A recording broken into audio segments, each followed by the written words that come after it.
Welcome to के academy. के academy में आपका स्वागत है। चलिए आज बात करते हैं क्लास 7th एनसीईआरटी सामाजिक विज्ञान इकाई 2 राज्य सरकार।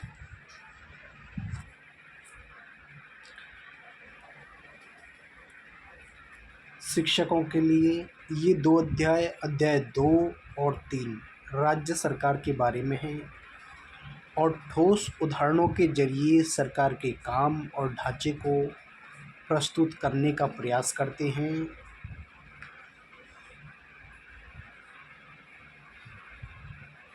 हमने इनमें स्वास्थ्य के क्षेत्र से उदाहरण लिए हैं, जबकि कुछ दूसरे उदाहरण भी उतने ही महत्वपूर्ण हो सकते थे।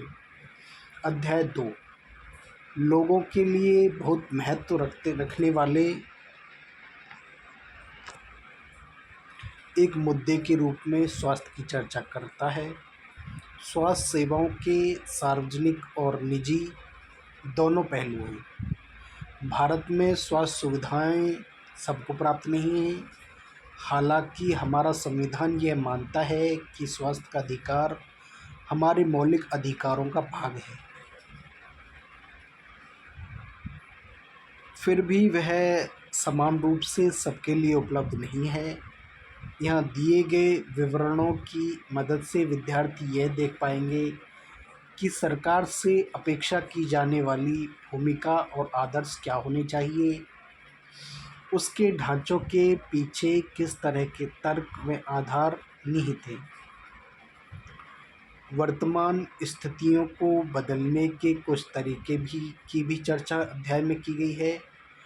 सरकार की कार्यप्रणाली और प्रतिनिधित्व, उत्तरदायित्व व सार्वजनिक हित जैसी अवधारणाओं की बातचीत अध्याय में 3 में की गई है। यद्यपि विधायिका और कार्यकारिणी दोनों के बारे में चर्चा की गई है। हमें यह अपेक्षा नहीं रखनी चाहिए कि विद्यार्थी इनके बीच के कई बारीक अंतरों को पूरी तरह पकड़ पाएंगे।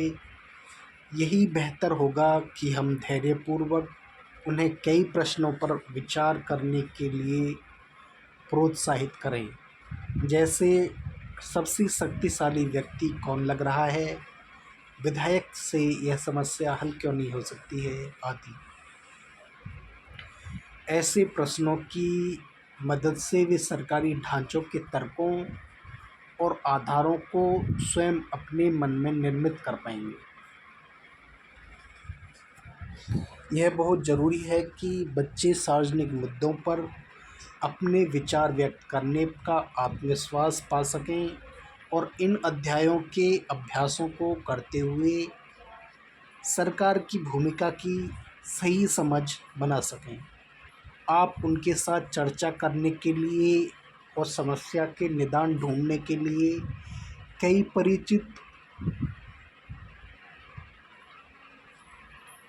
परिचित मामलों का चुनाव कर सकती हैं, जैसे पानी, यातायात, स्कूल की फीस, किताबें, बाल श्रम इत्यादि। वॉलपेपर के माध्यम से उन्हें अपने विचार प्रस्तुत करने दीजिए। सरकार और उसके कार्यों पर चर्चा अमूमन उबाऊ और रूखी हो जाती है, इसलिए यह और भी ज़रूरी हो जाता है कि इन अध्यायों को करते हुए हम कक्षा को ज़्यादातर शिक्षात्मक बनाने की बजाय चर्चा, विचार विमर्श और गतिविधि से भरपूर बनाएं।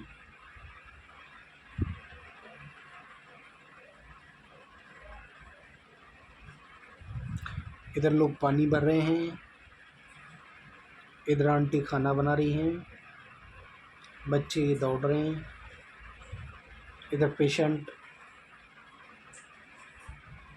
इधर सब्जियां, इधर ये डॉक्टर हैं, बच्चे को देख रहे हैं।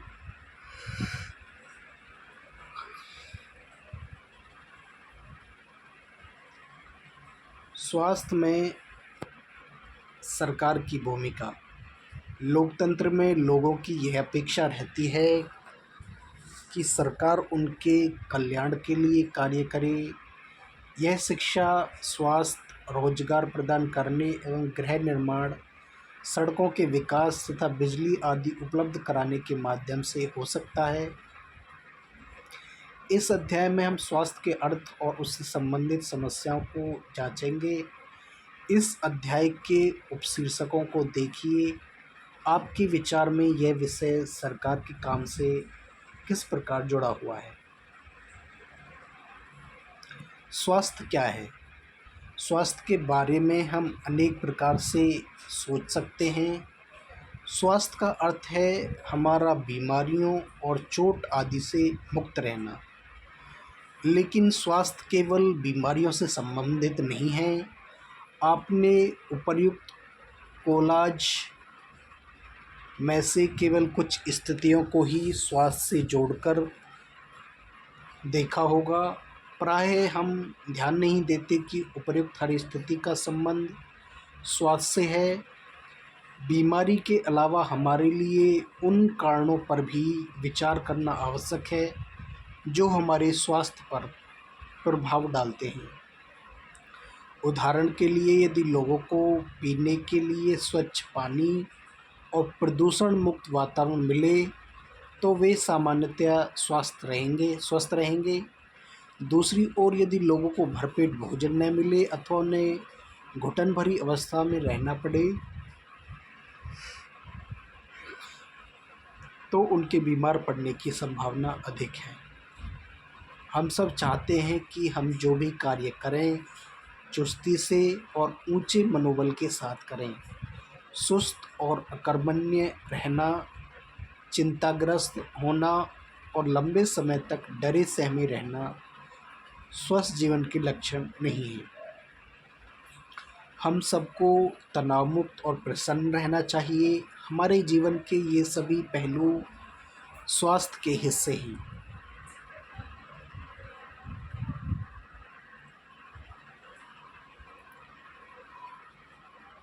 क्या आप इन सभी चित्रों या इनमें से कुछ को स्वास्थ्य से संबंधित समझते हैं?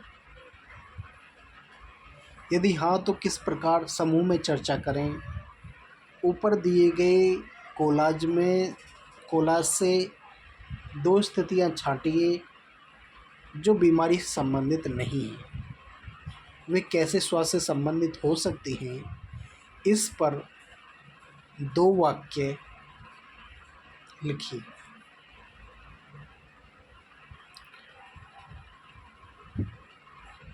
भारत में स्वास्थ्य सेवाएं।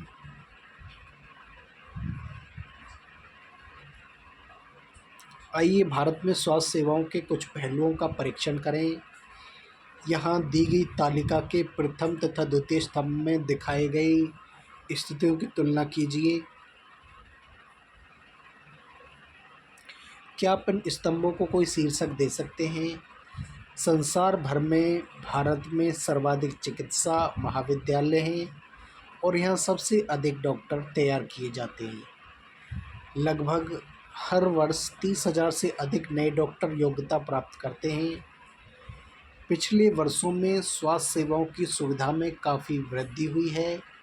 सन 1950 में भारत में केवल 2717 अस्पताल थे।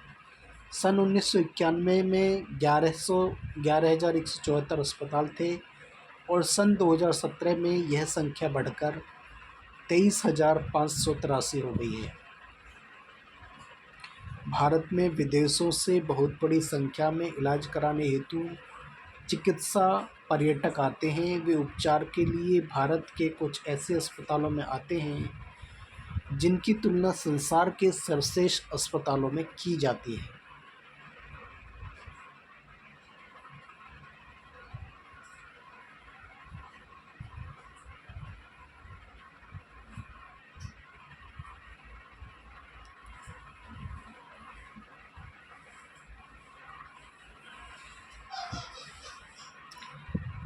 इस चित्र को दोबारा से पढ़ते हैं फिर भी। संसार भर में भारत में सर्वाधिक चिकित्सा महाविद्यालय हैं और यहाँ सबसे अधिक डॉक्टर तैयार किए जाते हैं।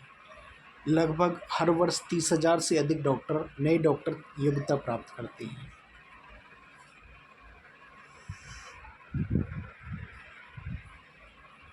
भारत के अधिकांश डॉक्टर शहरी क्षेत्रों में बसते हैं। ग्रामवासियों को डॉक्टर तक पहुंचने के लिए लंबी दूरी तय करनी पड़ती है। ग्रामीण क्षेत्रों में जनसंख्या के मुकाबले डॉक्टरों की संख्या काफ़ी कम है। पिछले वर्षों में स्वास्थ्य सेवाओं की सुविधा में काफ़ी वृद्धि हुई है। सन 1950 में भारत में केवल 2717 अस्पताल थे। सन 1991 में 11,174 अस्पताल थे और सन 2017 में यह संख्या बढ़कर 23,583 हो गई है।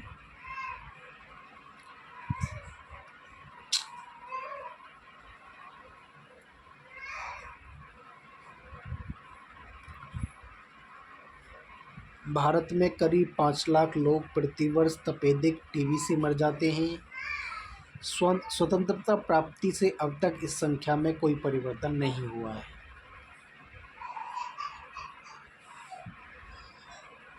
हर वर्ष मलेरिया के लगभग 20 लाख मामलों की रिपोर्ट प्राप्त होती है। यह संख्या कम नहीं हो रही है। भारत में विदेशों से बहुत बड़ी संख्या में इलाज कराने हेतु चिकित्सा पर्यटक आते हैं। वे उपचार के लिए भारत के कुछ ऐसे अस्पतालों में आते हैं जिनकी तुलना संसार के सर्वश्रेष्ठ अस्पतालों से की जाती है। हम सबको पीने का स्वच्छ जल उपलब्ध नहीं करा पा रहे हैं। संचारणीय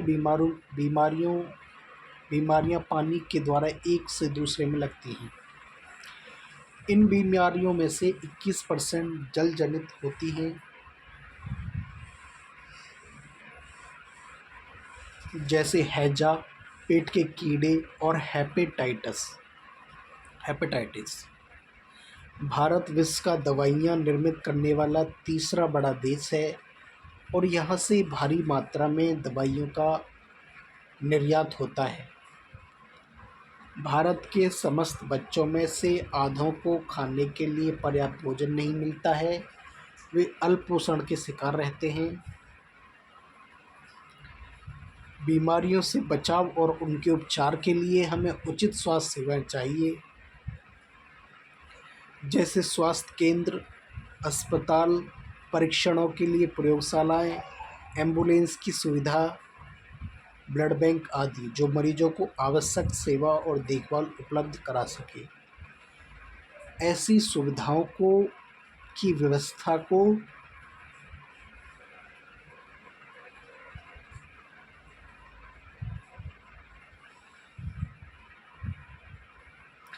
चलाने के लिए हमें स्वास्थ्य सेवकों, नर्सों, योग्य डॉक्टरों, अन्य विशेषज्ञों की ज़रूरत है जो परामर्श दे सके, रोग की पहचान कर सके और इलाज कर सके।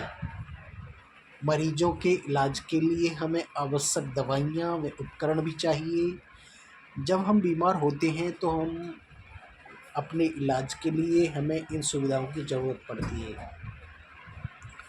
भारत में बड़ी संख्या में डॉक्टर, दवाखाने और अस्पताल हैं। देशों में सार्वजनिक स्वास्थ्य सेवाओं को चलाने का पर्याप्त अनुभव और ज्ञान भी उपलब्ध है।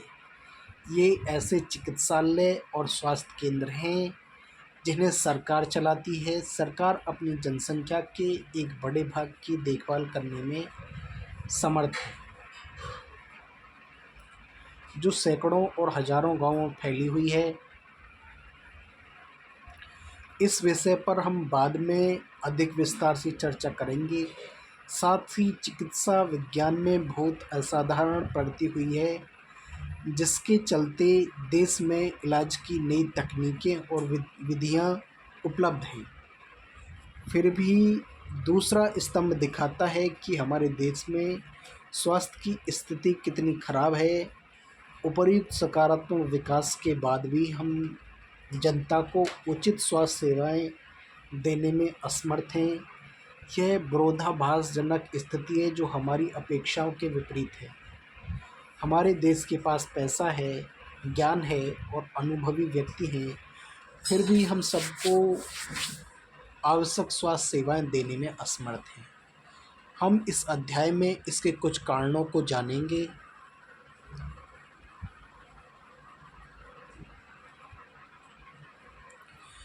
भारत में प्राय यह कहा जाता है कि हम सबको स्वास्थ्य सेवाएं प्रदान करने में असमर्थ हैं, क्योंकि सरकार के पास इसके लिए पर्याप्त धन और सुविधाएं नहीं हैं। पृष्ठ संख्या 14 पर दिए गए बाएं हाथ के स्तंभ को पढ़ने के बाद क्या आप इसे सही मानते हैं? चर्चा कीजिए। सरकारी अस्पतालों के मरीज अक्सर ऐसी लंबी लाइनों में खड़े होकर इंतज़ार करना पड़ता है। एक इलाज का खर्च। अमन और रंजन अच्छे मित्र हैं। रंजन का परिवार साधन संपन्न है, जबकि अमन के माता पिता जैसे तैसे गुजारा चलाते हैं। अरे अमन, बड़े दिनों बाद मिले, कैसे हो?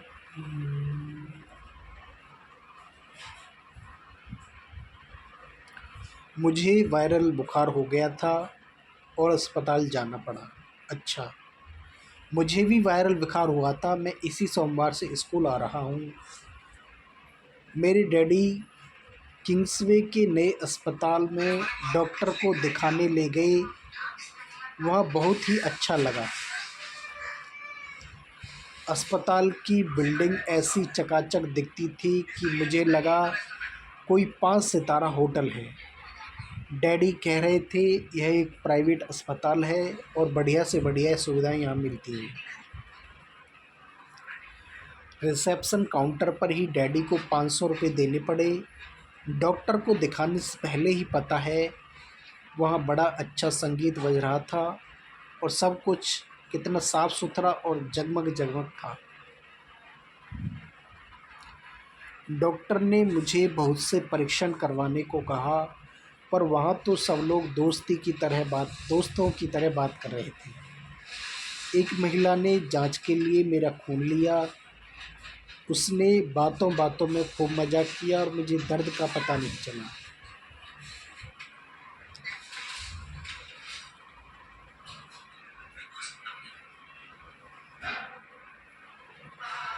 जब सारे परीक्षणों के नतीजे आ गए तो हम वापस डॉक्टर के पास गए। उन्होंने नतीजों को देखा और कहा कि सब कुछ ठीक है, मुझे सिर्फ वायरल हुआ है। उन्होंने कुछ दवाइयाँ लिख दी और आराम करने को कहा। क्या तुमने रियलिटी टीवी पर बैटमैन वाला चुटकुला सुना है? हाँ तो छोटे जनाब, यह गुलाबी गोली दिन में और 3 दफ़ा लेनी है। यह सफ़ेद वाली सोने से पहले। यह शरीर के दर्द के लिए है और यह एक सिरप है, घबराओ नहीं, बढ़िया स्वाद है इसका। डॉक्टर, धन्यवाद डॉक्टर, मुझे तो अभी से ठीक लगने लगा है। तुम्हें यह सारी बातें बताने के लिए मैं कब से इंतज़ार कर रहा हूँ। अच्छा अपनी तो कहो, तुम किस अस्पताल में गए थे?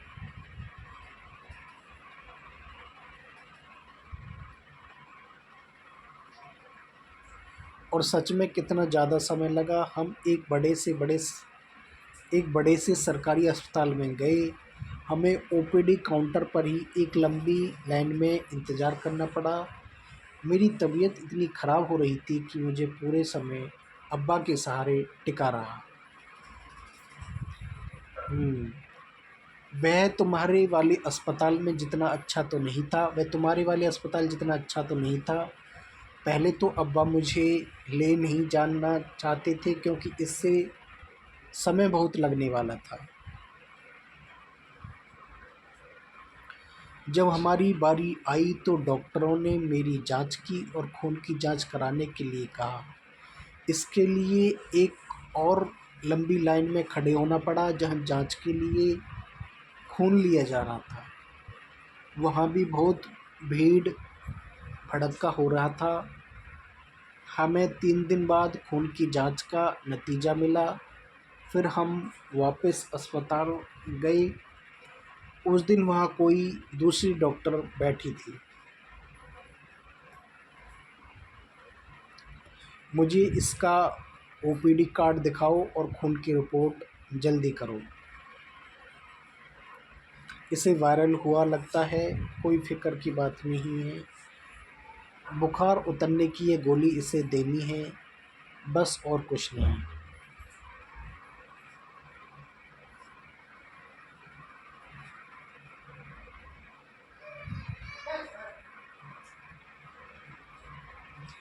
मेरा अस्पताल था तो बहुत बढ़िया, पर उन्होंने मुझे ज़्यादा दवाइयाँ दे दी और मेरे इलाज में ज़्यादा खर्च हो गया। अच्छा, मेरे इलाज में तो ज़्यादा खर्च नहीं हुआ। सार्वजनिक और निजी स्वास्थ्य सेवाएं। उपरोक्त कहानी से आप समझ गए होंगे कि हम स्वास्थ्य सेवाओं को दो मोटे वर्गों में बांट सकते हैं: सार्वजनिक स्वास्थ्य सेवाएं और निजी स्वास्थ्य सेवाएं।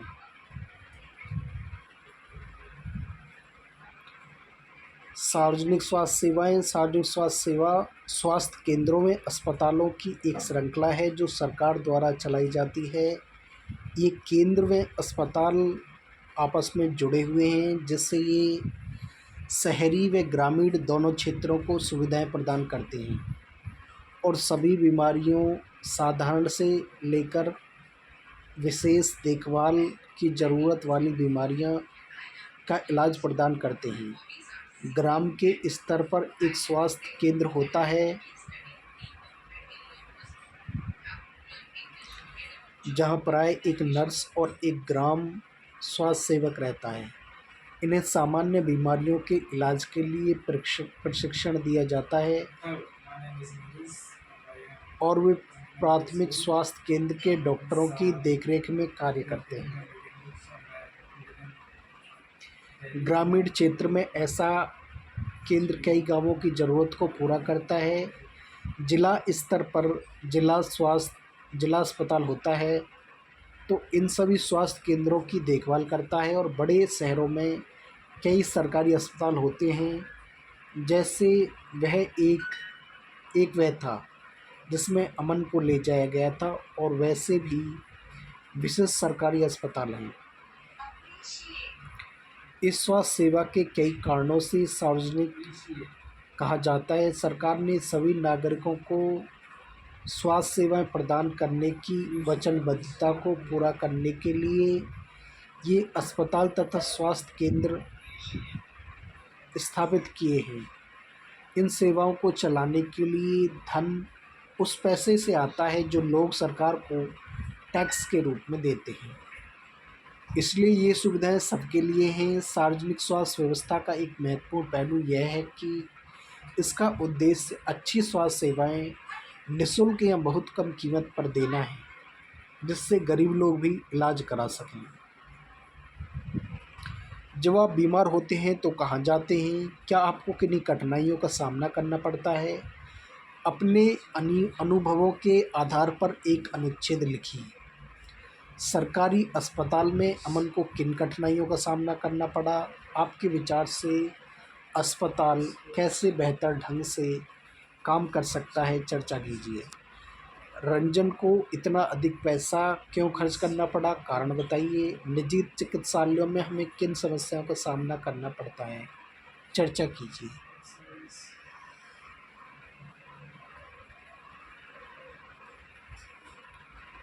हमें सरकार को कर क्यों देना चाहिए? सरकार कर से प्राप्त धन का उपयोग विभिन्न प्रकार की सार्वजनिक सेवाओं को मुहैया करवाने में खर्च करती है, जिससे सभी नागरिकों को फ़ायदा होता है। प्रतिरक्षा, पुलिस, न्यायिक व्यवस्था, राजमार्ग इत्यादि कुछ सेवाओं से सभी नागरिकों का लाभ होता है, अन्यथा इन सेवाओं की व्यवस्था स्वयं नागरिक नहीं कर सकते।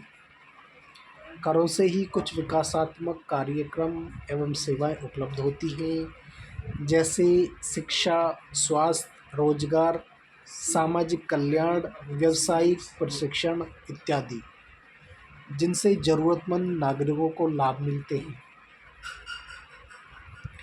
करों से प्राप्त धन का उपयोग कुछ प्राकृतिक आपदाओं जैसे कि बाढ़, भूकंप, सुनामी आदि मामलों में राहत एवं पुनर्वास के लिए भी किया जाता है।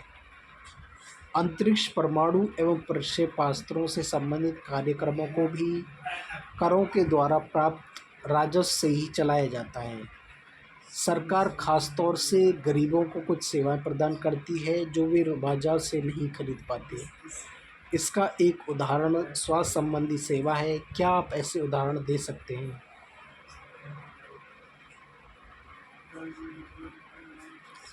स्वास्थ्य सेवाओं का अन्य महत्वपूर्ण कार्य बीमारियों जैसे टीबी, मलेरिया, पीलिया, दस्त लगना, हैजा, चिकनगुनिया आदि को फैलने से रोकना, इनकी व्यवस्था सरकार को लोगों के सहयोग से करनी पड़ होती है, अन्यथा यह असफल हो जाएगी।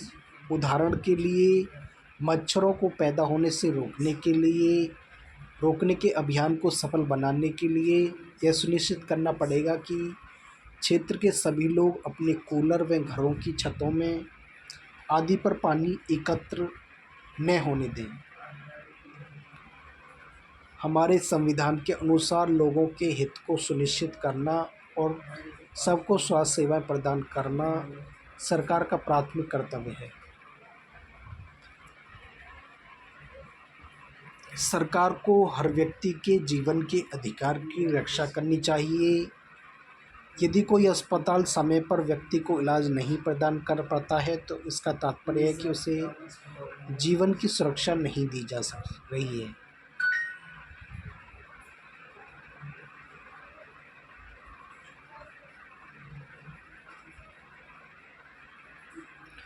अदालत ने यह भी कहा कि सरकार का कर्तव्य है कि वह मरीजों को आवश्यक स्वास्थ्य सेवाएं दे, जिससे आकस्मिक इलाज की सुविधा भी सम्मिलित हो। अस्पताल और उनके स्वास्थ्य संबंधी कर्मचारियों को आवश्यक इलाज प्रदान करने की जिम्मेदारी पूरी करनी चाहिए। निजी स्वास्थ्य सेवाएं, हमारे देश में कई तरह की निजी स्वास्थ्य सेवाएं पाई जाती हैं। बड़ी संख्या में डॉक्टर अपने निजी दवाखाने चलाते हैं। ग्रामीण क्षेत्रों में पंजीकृत चिकित्सा व्यवसायी आरएमपी मिल जाते हैं। शहरी क्षेत्रों में बड़ी संख्या में डॉक्टर हैं। बहुत से विशेषज्ञ की सेवाएं प्रदान करते हैं। बहुत से विशेषज्ञों की सेवाएं प्रदान करते हैं। निजी रूप से चलाए जा रहे अस्पताल व नर्सिंग होम भी हैं। काफ़ी संख्या में प्रयोगशालाएं हैं जो परीक्षण करती हैं, विशिष्ट सुविधाएं उपलब्ध कराती हैं जैसे एक्सरे, अल्ट्रासाउंड आदि। ऐसी दुकानें भी हैं जहां से हम दवाइयां खरीद सकते हैं। एक सरकारी अस्पताल में अपने बीमार बच्चे के साथ एक औरत, यूनिसेफ के अनुसार हर साल 10 लाख बच्चे ऐसे संक्रमण से मर जाते हैं जिन्हें रोक पाना संभव है। गांव के एक स्वास्थ्य केंद्र में मरीज को दवाई देती एक डॉक्टर।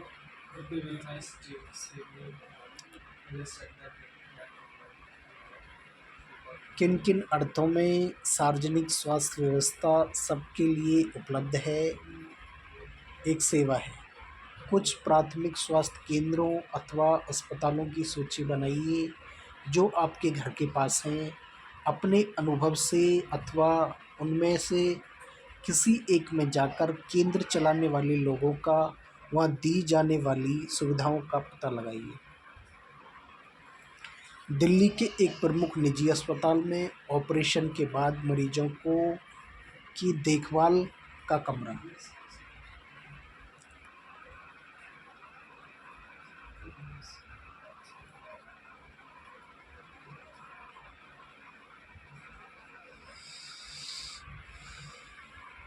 जैसा कि इनके नाम से ज्ञात होता है कि निजी स्वास्थ्य सेवाओं पर सरकार का स्वामित्व अथवा नियंत्रण नहीं होता। सार्वजनिक स्वास्थ्य सेवाओं के विपरीत इन निजी स्वास्थ्य संस्थाओं में मरीजों को हर सेवा के लिए बहुत धन व्यय करना पड़ता है। आज निजी स्वास्थ्य सेवाएं चारों ओर दिखाई देती हैं। अब तो बड़ी बड़ी कंपनियां अस्पताल भी चलाती हैं। कुछ कंपनियां दवाइयों को बनाने और बेचने में भी लगी हैं। शहरों के कोने कोने में दवाइयों की दुकानें देखी जा सकती हैं। स्वास्थ्य सेवा और समानता, क्या सबके लिए पर्याप्त स्वास्थ्य सेवाएं उपलब्ध हैं? हम भारत में ऐसी स्थिति का सामना कर रहे हैं जहां निजी सेवाएं तो बढ़ रही हैं परंतु सार्वजनिक नहीं। ऐसी दशा में लोगों को मुख्यतः निजी सेवाएं उपलब्ध हो पाती हैं। यह शहरी क्षेत्रों में केंद्रित हैं। इन सेवाओं का मूल्य भी अपेक्षाकृत अधिक रहता है।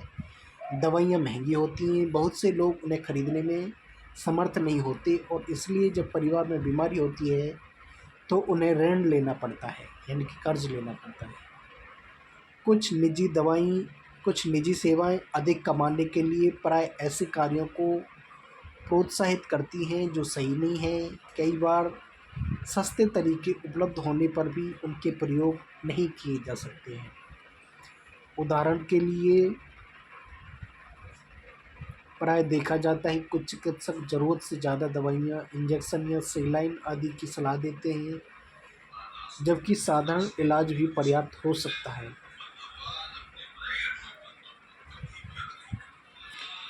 आपके घर के पास कौन सी निजी स्वास्थ्य सेवाएं उपलब्ध हैं, उन्हें चलाने वाले लोगों और वहां दी जाने वाली सुविधाओं का पता लगाइए। भारतीय आयुर्विज्ञान परिषद का आयुर्विज्ञान नैतिक संहिता कहता है, जहाँ तक संभव हो प्रत्येक चिकित्सक को औषधियों के जेनेरिक नाम ही उपचार पर्ची में लिखने चाहिए और सुनिश्चित करना चाहिए कि यह युक्ति-युक्त और उपयुक्त रूप में हो। स्वास्थ्य सेवा को और अधिक किफ़ायती कैसे बनाया जा सकता है, इस पर चर्चा करो।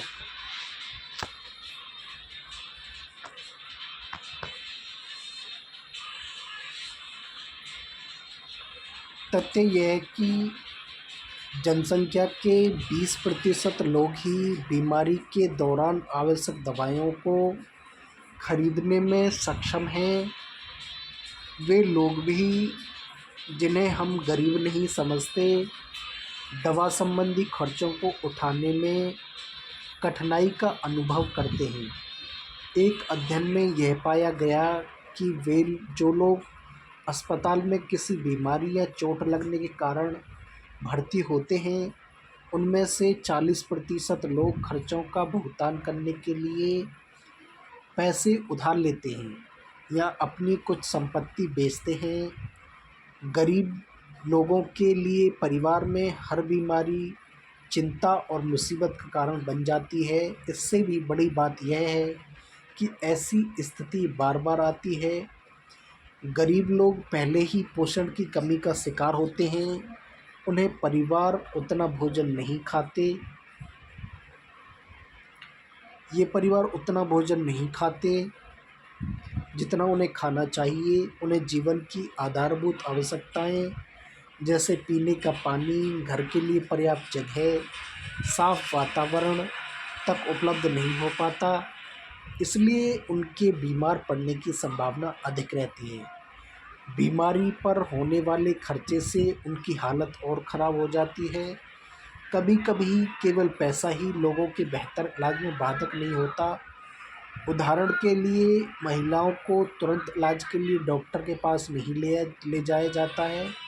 कई आदिवासी क्षेत्रों में स्वास्थ्य केंद्र कम हैं और वे भी अच्छी तरह नहीं चलाए जाते हैं।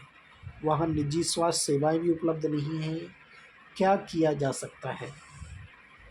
इसमें कोई संदेह नहीं है कि हमारे देश में लोगों के स्वास्थ्य की दशा अच्छी नहीं है।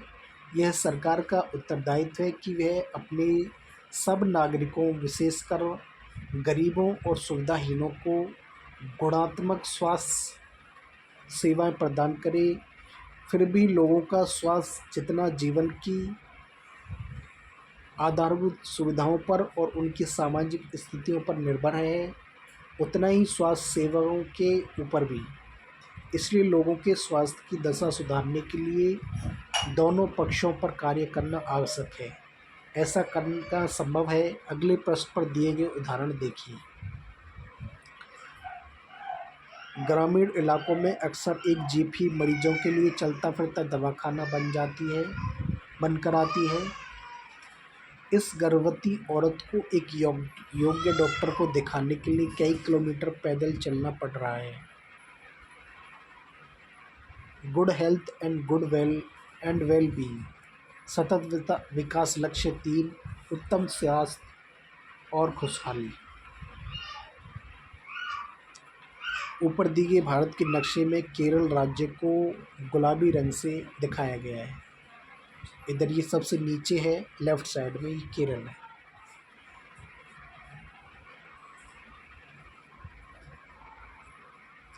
इस पुस्तक के पृष्ठ 98 पर भारत का नक्शा दिया गया है। इस नक्शे पर अपनी पेंसिल से केरल राज्य की आकृति बनाइए।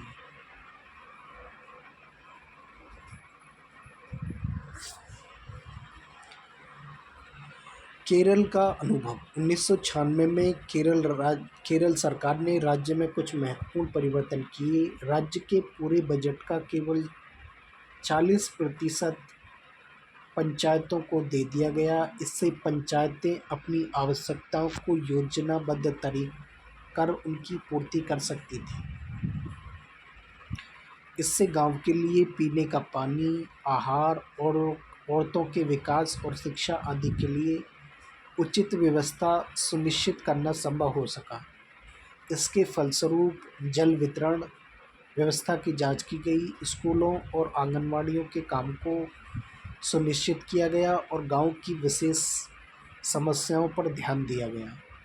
स्वास्थ्य केंद्रों में भी सुधार किया गया। इन सब कार्यों से स्थिति में सुधार आया। इतने प्रयत्नों के बाद भी कुछ समस्याएं तो बनी रहीं, जैसे दवाइयों की कमी, अस्पतालों में अपर्याप्त बिस्तर, पर्याप्त डॉक्टरों का ना होना आदि।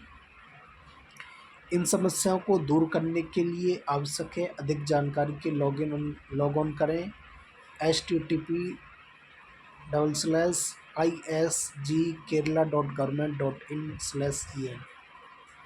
आइए अब एक अन्य देश का उदाहरण देखें और स्वास्थ्य संबंधी मुद्दों पर उनकी कार्य पद्धति को जानें। कोस्टा रिका का तरीका। कोस्टा रिका को मध्य अमेरिका का सबसे स्वस्थ देश माना जाता है। इसका मुख्य कारण उनके संविधान में निहित है। कई वर्षों पहले कोस्टा रिका ने एक बहुत महत्वपूर्ण निर्णय लिया था कि वे देश में सेना नहीं रखेंगे। इससे उन्हें सेना पर व्यय किए जाने वाले धन को लोगों की शिक्षा, स्वास्थ्य और अन्य आधारभूत ज़रूरतों पर खर्च करने में मदद मिली। कोस्टा रिका की सरकार मानती है कि देश के विकास के लिए देश का स्वस्थ होना जरूरी है और इसलिए अपने देशवासियों के स्वास्थ्य पर बहुत ध्यान देती है। कोस्टा रिका की सरकार अपने सभी निवासियों को स्वास्थ्य के लिए मूलभूत सेवाएं व सुविधाएं देती है, जैसे पीने का सुरक्षित पानी, सफाई, पोषण और आवास आदि। स्वास्थ्य की शिक्षा को बहुत महत्वपूर्ण माना जाता है और सभी स्तरों पर स्वास्थ्य संबंधी ज्ञान शिक्षा का एक जरूरी भाग है। इस अध्याय में आपने पढ़ा कि स्वास्थ्य में सिर्फ बीमारी की बात नहीं की जा सकती। संविधान से लिए गए एक अंश को यहाँ पढ़िए और अपने शब्दों में समझाइए कि जीवन का स्तर और सार्वजनिक स्वास्थ्य के लिए क्या मायने होंगे। क्वेश्चन 2 है, सबके लिए स्वास्थ्य की सुविधाएं उपलब्ध कराने के लिए सरकार कौन कौन से कदम उठा सकती है, चर्चा कीजिए।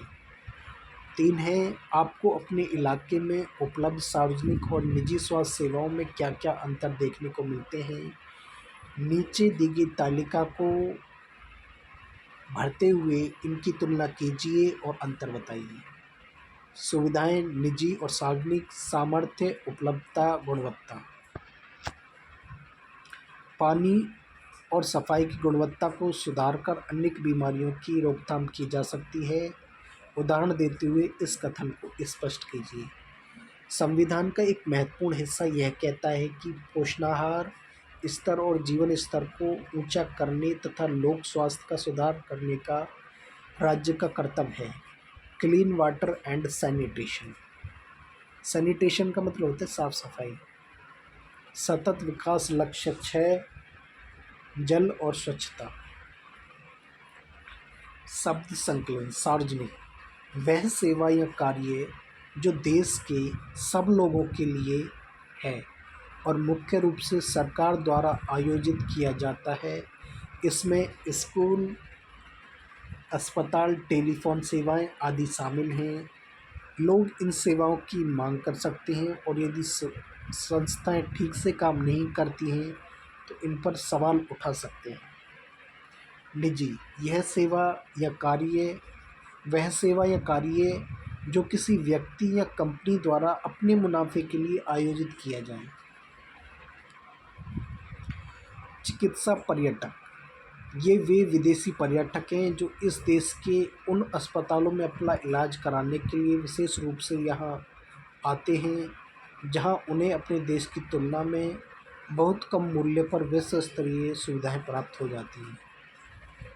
संचारणीय बीमारियाँ, ये वे बीमारियां हैं जो एक व्यक्ति से दूसरे व्यक्ति को कई माध्यमों से संचारित हो जाती हैं, जैसे पानी, भोजन, हवा इत्यादि। ओपीडी, यह आउट पेशेंट डिपार्टमेंट या बाह्य रोगी विभाग का संक्षिप्त रूप है। अस्पताल में हम किसी विशेष वार्ड में भर्ती होने से पहले रोगी ओपीडी में जाते हैं। नैतिक आचार, किसी व्यक्ति के व्यवहार को प्रभावित करने वाले नैतिक सिद्धांत। जेनरिक नाम, दवाइयों के रासायनिक नाम, वे दवाइयों में प्रयुक्त सामग्रियों की पहचान करने में मदद करते हैं। वे वैश्विक स्तर पर मान्यता प्राप्त हैं। उदाहरण के लिए एसिटाइल सैलिसिलिक एसिड एस्पिरिन का जेनरिक नाम है। तो ये था आपका पाठ, स्वास्थ्य में सरकार की भूमिका। Thank you for watching this video अच्छी लगे तो वीडियो को लाइक करें, चैनल को सब्सक्राइब कर लीजिए। बहुत बहुत धन्यवाद। Thank you.